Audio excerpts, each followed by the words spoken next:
And now, ladies and gentlemen, please welcome to give us a few words the President of the UP College of Medicine, Class 83, Dr. Bernie Madrid.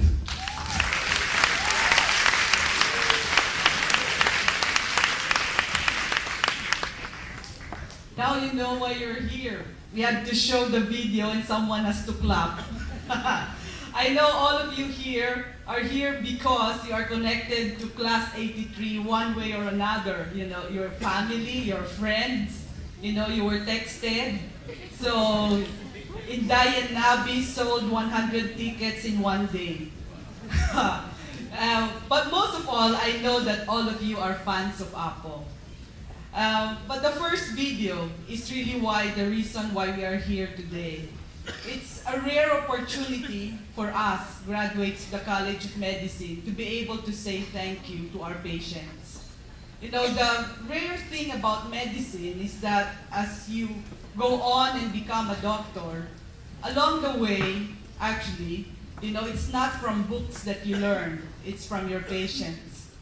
And the opportunity to do something for them is something that we really want to keep on trying to do, because I don't think we could ever say thank you enough to them. So in that sense, you know, you are with us. You know how much, you know how much you'd like to help us in this, we say, crusade of Class 83. It's not just a project for our 25th anniversary. I know we're all growing old. As I said, when we were looking at the pictures, please don't tell us, you know, when you look at the souvenir program, whether it's complete or not, because we don't recognize the people there. So, but really, you know, as we go back, you know, as we remember the classmates whom we studied and whom we worked with all these years, sometimes that brings tears to our eyes because some of them are gone and they are not with us here today. But then, you know, as they say, medicine is about life and death. It's something that we accept. It's something that we work with every day. And I think that all of you are here because you know how important this project is to us. And so my main purpose of being up here in this stage is just to say thank you to all of you. And we'd like to say thank you to Apple for donating their talent fee for this project.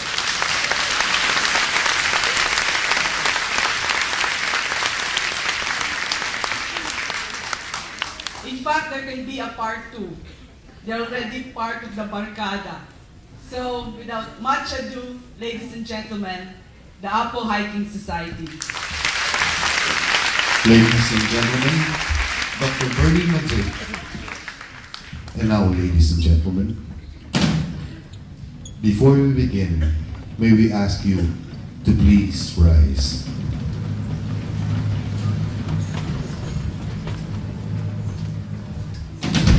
Thank you. You may now sit down again.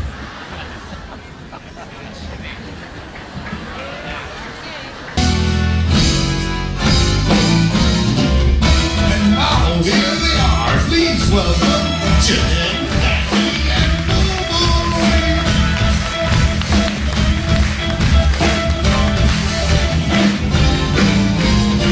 O ito na naman ang puso nito, handang-handa mo rin umibig. Bakit na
Oh, Magandang gabi po sa inyong lahat. I love this crowd. Oh. how are you feeling?